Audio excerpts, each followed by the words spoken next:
Thank you so much. We'll bring the May 4th, 2021 meeting of the Economic Forum back into session out of recess. Turn it over to Mr. Ginden to walk through the actual results. Hey, thank you, Madam Chair. So we're under agenda item 13, the approval of the Economic Forum May 4th, 2021 revenue forecast report.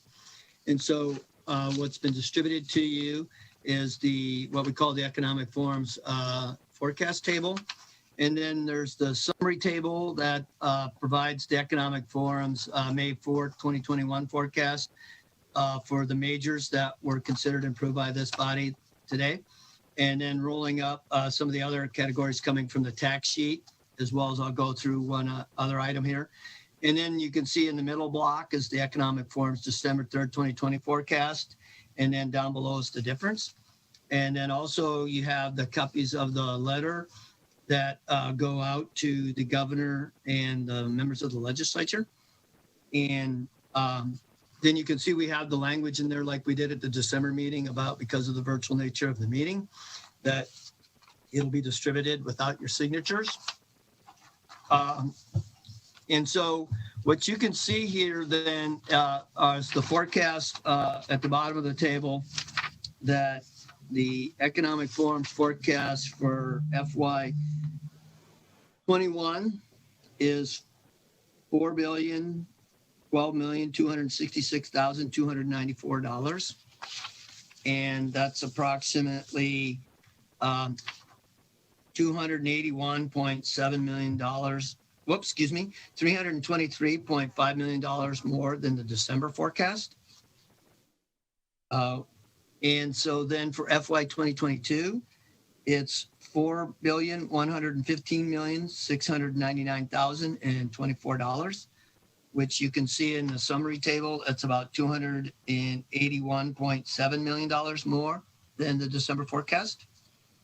And then for FY23, it's $4,391,779,121, which again, you can see in the summary table, that's about $304.5 million more than the December forecast.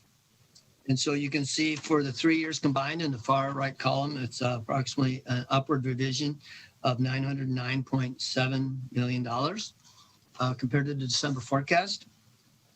And so one of the things when you look at the summary table, that you see the majors listed out there that were considered and approved by this body.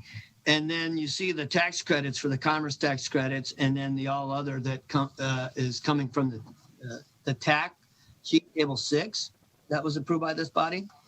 The all other revenue sources is actually the sum of the revenues before the tax credits from table 6, plus the amount for the 4 sales tax commissions that you see listed at the under the sales and use tax section of the Economic Forum's table.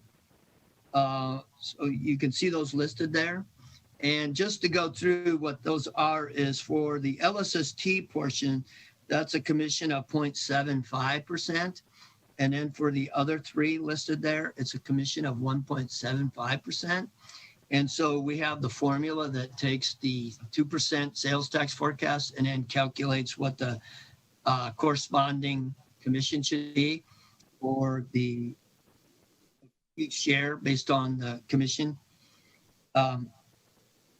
And so that's the results, Madam Chair.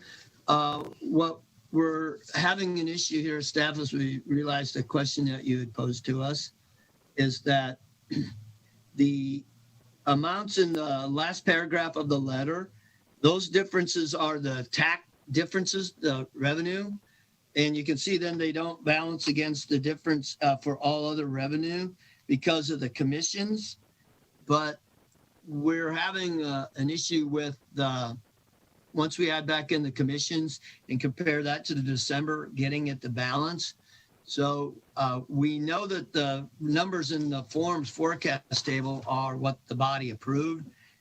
We have some kind of formula going on in the summary table, and thus also in that last paragraph.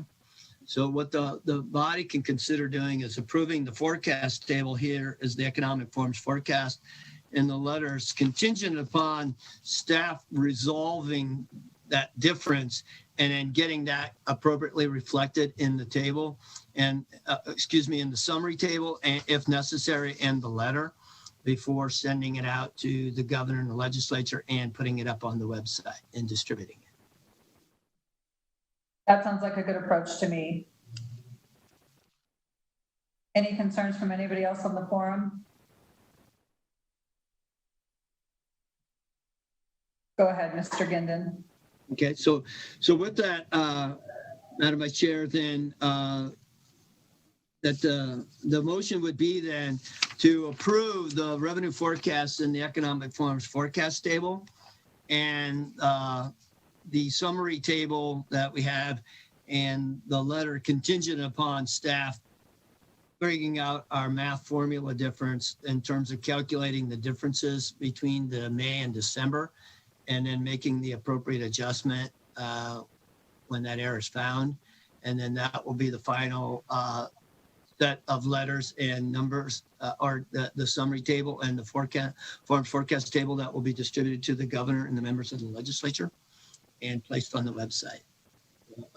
So basically that would be for you as the chair and the members to make the motion to approve the forecast tables and then allowing staff to make the adjustments to the summary results that are provided in the letter as the overview of the forecast. Great, thank you. Do I have a motion?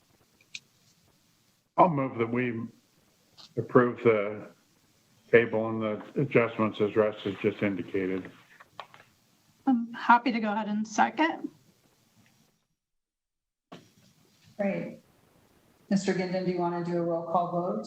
Yes, thank you, Madam Vice Chair. So again, the motion was as stated, and the motion was made by Marvin Levitt and seconded by Jennifer Lewis.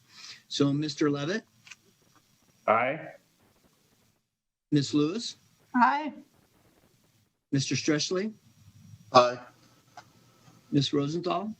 Aye. And so the Madam Vice Chair, let the record show that the motion to approve the forecast in the forecast table and then allow staff to find the error in the difference calculation and make the appropriate adjustment in the summary table.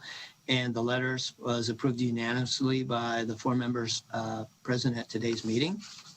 And so with that, Madam Vice Chair, that concludes the business under agenda item 13. Thank you. So agenda item 14 is scheduling of future economic forum meetings. And Madam Vice Chair, we really don't have to worry about that one quite yet. We just put it on there so that we can have the discussion about under the statute, the economic forum is required to have a meeting this calendar year on or before December 10th of 2021. So as we approach that, we will be reaching out to all the members to find out the best date, given the logistics of getting the data from the agencies, and then working with Chair Billings to get the agenda put together once we can find a date that accommodates everybody's schedule on before that December 10th deadline. Thank you. The next agenda item is again a chance for any public comment. BPS, could you help us address this agenda item, please? Yes, Vice Chair.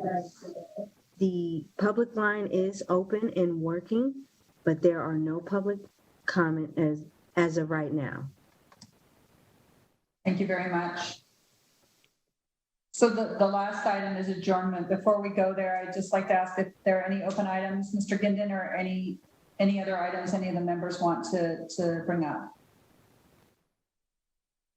Madam Vice Chair, there are none from your staff's point of view. I just want to thank all of you for being able to take time out of your schedules today to perform the duties of the economic forum here.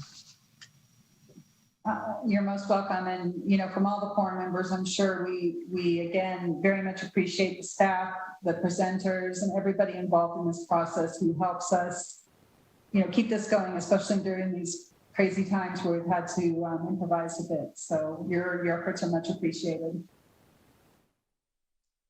And with that, we'll adjourn the May 4th, 2021 meeting of the Economic Forum. Thank you, everybody.